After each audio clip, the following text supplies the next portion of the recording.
नमो विदेश्वरी नमो नमो जगदम्ब भक्त जनों के कार्य हित मांग अरे करती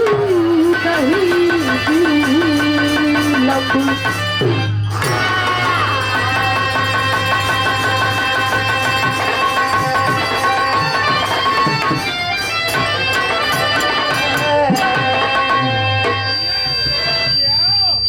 कि दुर्गा दुर्गति दूर करी असफल करा मम काज कि हेमा कष्ट निवारणी अरे राखिए हमारी लाज। इसको बनाइए आप कल साल को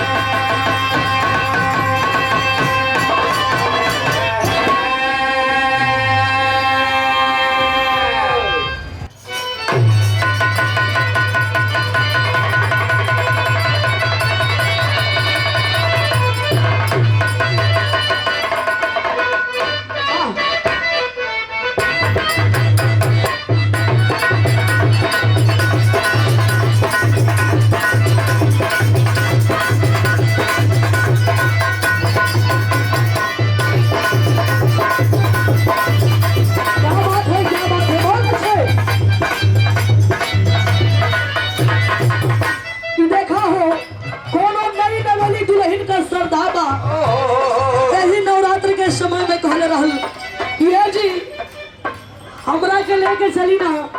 माई दुर्गा भवानी का दर्शन करा ले आई। दुलावा जब सुना सुगरे बात के कहा कि सुना मेरा नौहर बारू लोग का कही जमाना का कही आई बगलिया में देवरिया से आयल बानी यहाँ के का कहो कह दिया ये जी रउआ कैसन है जी जुग जमाना देखी ना आई बताई मर्द मेहरारू साथे जाला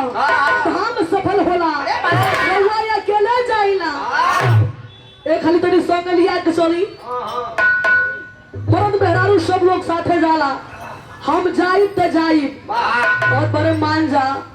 भीड़ भड़का में गोर का सरा जाई कह दिया एकदम ना मानो तुलावा डांट के समझौले बाकी मान जो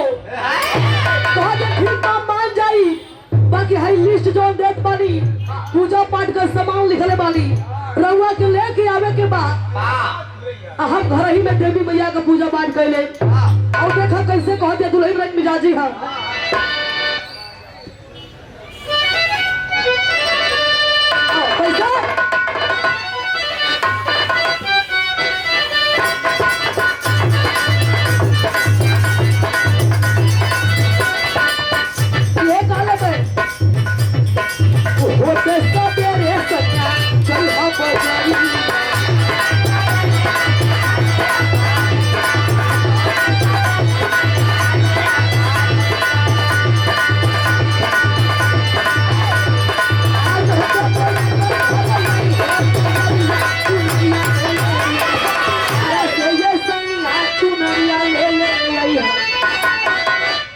काहे रोक दल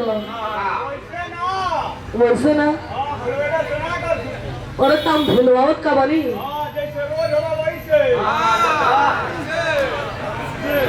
जैसे रोज होला वैसे तो रोज कैसे होला मन ऐसा ही रोज होला एक और ही तुम्हार कहे का मतलब का है सही सही बताओ साफ साफ बताओ जैसे यूट्यूब पर बारू बाबू होते तन दिखाओ का यूट्यूब पे बारू और का तो हम यूट्यूब पर नहीं किया हमरा मन से बानी अरे नहीं तो मत पर ब्लॉग लगा देला यार कहा है कि संत तोर काम बलन ठक्कर यानी इनका कहे का मतलब ही बाकी जैसे यूट्यूब चैनल पर कहीं कहीं ये चुनरी का कमाल देखे के मिला था वैसे ही वही लेवल में आ जाई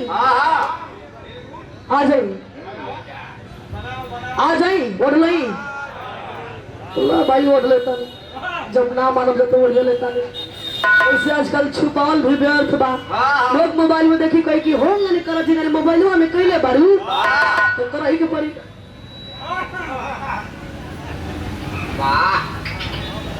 का सही है ना सही बाना अब तो हम एकदम ना उड़ अब तक तू ही रहा। अरे यार पार्टी का आदमी हो गया इतना बड़ घटिया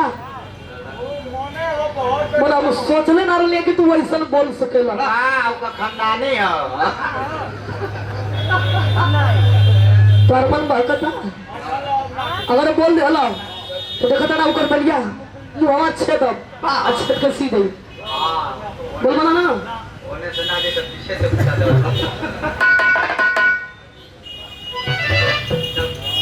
सही है ना बोले कमी ना हा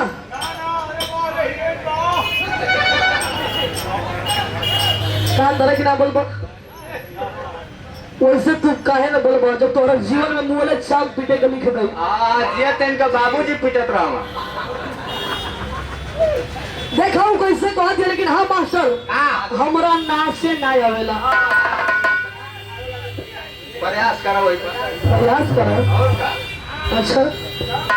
चल देखो तानी आवा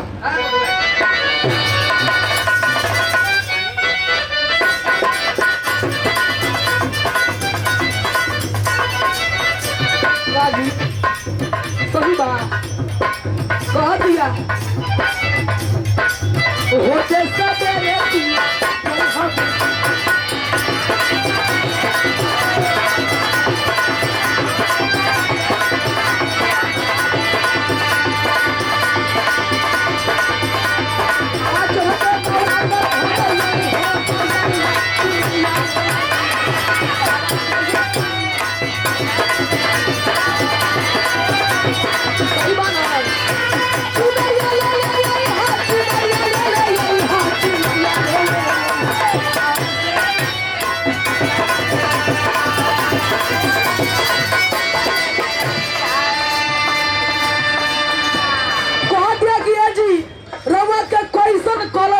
के हाँ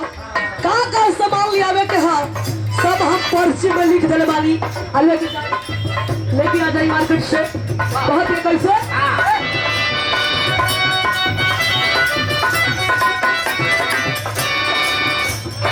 लाल चटा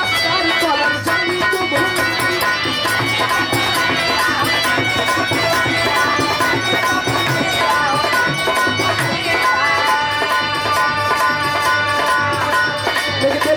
देखो हम यहाँ चीज मिलावत है बनारस के धरती पर लोगन के मैंने थैलिया में लोग हाथ हवा डाल के पीस के लोग सोच देते कि दही की ना दही मेला घूमल यहाँ जा जिलेबी में सब खर्चा हो गई दही की ना दही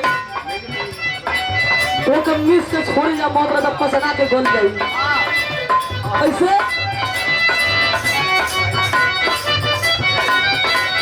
लाल चटा कार